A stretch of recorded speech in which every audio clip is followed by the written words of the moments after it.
Hello guys, welcome back to another video. तो guys, Odyssey technologies की financial year 2023 की second quarter की result out हो चुकी है।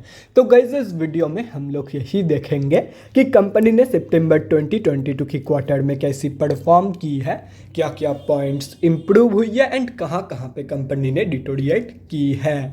और कंपनी की फंडामेंटल्स भी चेक करेंगे और समझेंगे कि क्या ये कंपनी पैसे लगाने लायक है या नहीं। एंड उसके साथ साथ हम लोग कंपनी की टेक्निकल्स के बारे में भी डिस्कस करेंगे। तो गाइस, बिना टाइम वेस्ट किए कंपनी की फंडामेंटल एनालिसिस करते हुए वीडियो को शुरू करते हैं।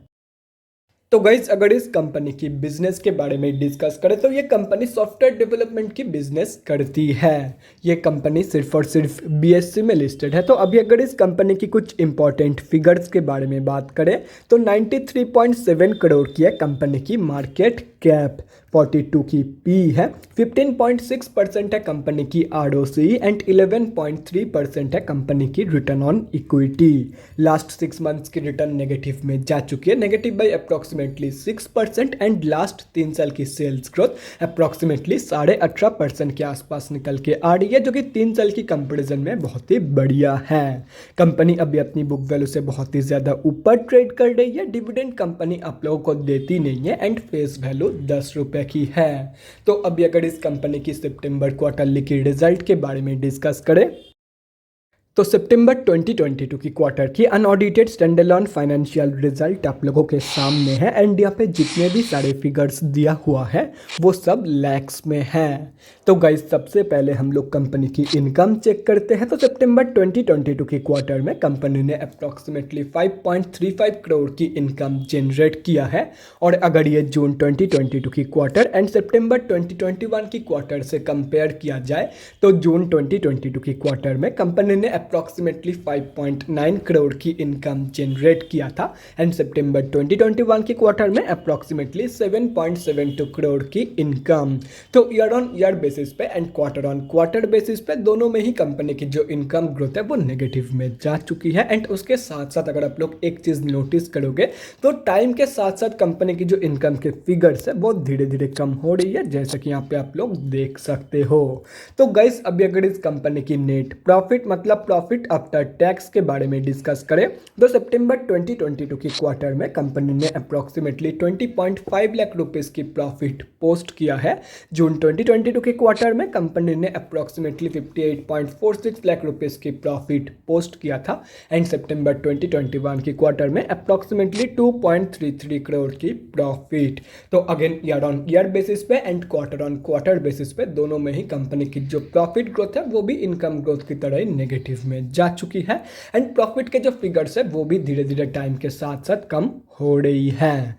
और रही बात कंपनी की ईपीएस की मतलब अर्निंग्स पर शेयर की, तो जो कंपनी की ईपीएस की ग्रोथ है वो भी कंपनी की प्रॉफिट एंड इनकम ग्रोथ की तरह ही both year on year basis पे and quarter on quarter basis पे नेगेटिव में जा चुकी है।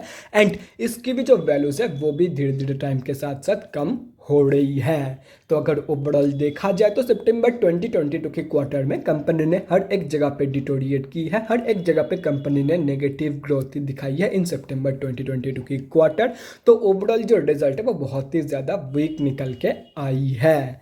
तो अभी अगर इस कंपनी की बैलेंस शीट की हेल्थ के बारे में डिस्कस करें तो हाफ ईयरली बेसिस पे कंपनी की रिजर्व इंक्रीज हुई है, मतलब बैलेंस शीट की हेल्थ इंप्रूव हुई है on half yearly basis. And अगर ओवरऑल देखा जाए तो कंपनी के पास लिटरली 0 पैसे का डेट है, मतलब ये एक टोटली डेट फ्री कंपनी है। तो ओवरऑल जो बैलेंस शीट की हेल्थ है वो बहुत ही ज़बरदस्त निकल के आ रही है। तो अभी अगर इस कंपनी की कैश फ्लोज के बारे में बात करें तो कैश फ्लोज की जो कंडीशन है वो भी इंप्रूव हुई है इन फाइनेंशियल ईयर 2022। FY 2021 में कंपनी के पास नेगेटिव 32 लाख रुपीस की कैश फ्लोज मौजूद थी, जो कि अभी इंप्रूव होकर 7.79 करोड़ की हो चुकी है। तो ओवरऑल जो कैश फ्लोज की कंडीशन है वो बैलेंस शीट की तरह ही बहुत ही बढ़िया निकल के आ रही है। और रही बात कंपनी की शेयर होल्डिंग पैटर्न की, तो गाइस सितंबर क्वार्टरली की शेयर होल्डिंग पैटर्न आप लोगों के सामने है। तो अकॉर्डिंग टू सितंबर क्वार्टर की शेयर होल्डिंग पैटर्न, इस कंपनी में प्रोमोटर्स की होल्डिंग है 55.48% एंड पब्लिक की होल्डिंग है 44.53% के आसपास। एंड अगर पब्लिक में देखा जाए तो गाइस यहाँ पे आप लोग पब्लिक में देख सकते हो कि पब्लिक में 3 ही बड़े रिटेलर की होल्डिंग है। एंड अगर ये तीनों कैलकुलेट करते हो तो इस कंपनी में हम आप जैसे छोटे मोटे रिटेलर की जो होल्डिंग है वो अप्रॉक्सीमेटली 37.65% के आसपास निकल के आ रही है। तो गाइज अभी कंक्लूजन पे आते हैं कि क्या आप लोगों को इस कंपनी में पैसा लगाना चाहिए या नहीं। तो देखो गाइज बात बहुत ही ज़्यादा सिंपल है कि सितंबर क्वार्टरली की जो रिजल्ट है वो तो बहुत ही ज़्यादा वीक निकल के आई है, लेकिन कंपनी फंडामेंटली स्टेबल है। तो ऐसे में अगर कंपनी के ऊपर भरोसा है तो ही इस कंपनी में पैसा लगाना, otherwise simply avoid it. And as of now सितंबर क्वार्टरली की जो रिजल्ट है वो देखते हुए मैं तो यही सजेस्ट करूंगा, चाहे कितनी भी भरोसा क्यों ना हो कंपनी के ऊपर, शॉर्ट टर्म के लिए मत जाना, शॉर्ट टर्म ट्रेड अभी अवॉइड करो इस कंपनी में। बाकी अगर भरोसा है तो आप लोग डेफिनेटली लॉन्ग टर्म के लिए पोजीशन प्लानिंग कर सकते हो। तो गाइस अभी अगर इस कंपनी की टेक्निकल्स के बारे में डिस्कस करें, ओडेसी टेक्नोलॉजी सिर्फ और सिर्फ बीएससी में लिस्टेड कंपनी है। तो यहाँ पे हम लोग आ चुके हैं बीएससी के डेली चार्ट पे। तो गाइज सबसे पहले हम लोग ये समझते हैं कि कंपनी में अभी चल क्या रहा है।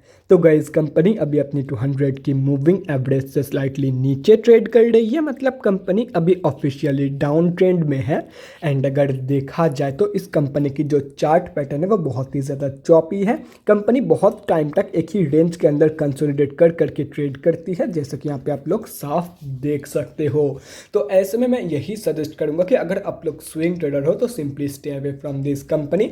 एंड शॉर्ट टर्म ट्रेडर्स को भी मैं यही सजेस्ट कर रहा हूँ कि अभी आप लोग एज ऑफ नाउ कंपनी की जो करंट कंडीशन है उसके हिसाब से simply stay away from this company. तो swing traders and short term traders के लिए तो ये कंपनी नहीं है एज ऑफ नाउ। बाकी रही बात लॉन्ग टर्म इन्वेस्टर्स की, तो देखो गाइस अगर कंपनी के ऊपर भरोसा है कि ये कंपनी आप लोगों को लॉन्ग टर्म में बहुत ही बढ़िया पैसा कमा के दे के जा सकती है, तो ऐसे में ये कंपनी आप लोगों को जितना सस्ते में मिल जाए या तो फिर इस कंपनी में आप लोगों को जितना सस्ते में एंट्री मिल जाए उतना ही आप लोगों के लिए एंड आप लोगों के फ्यूचर रिटर्न के लिए बढ़िया है। तो अगर ये कंपनी आप लोगों को अप्रॉक्सीमेटली 45 रुपये के आसपास मिल जाती है, जो कि इस कंपनी की लास्ट 52 वीक लो के आसपास की प्राइस पॉइंट है, तो बहुत ही बढ़िया है। बाकी अगर वहाँ तक की फॉल शो नहीं करती है तो एटलीस्ट ये कंपनी आप लोगों को 50 रुपये के आसपास तो मिल जाएगी। तो 50 रुपये के आसपास भी आप लोग इस कंपनी में एंट्री प्लानिंग कर सकते हो फॉर लॉन्ग टर्म।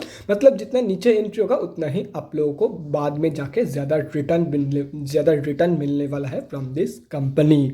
तो guys that's it for this video. अगले वीडियो में मिलते हैं गाइज। Thanks for watching. और गाइज अगर आप लोगों के मन में कोई भी डाउट या क्वेरी रहती है स्टॉक मार्केट या किसी भी स्टॉक से रिलेटेड, तो कमेंट सेक्शन में कमेंट करके मुझसे पूछ सकते हो, या तो फिर मेरे इंस्टाग्राम का लिंक आप लोगों को डिस्क्रिप्शन बॉक्स में मिल जाएगा, जाके वहाँ पर भी मुझे डीएम कर सकते हो फॉर एन वन-on-one conversation. Thanks again for watching guys, bye guys, and definitely guys stay safe.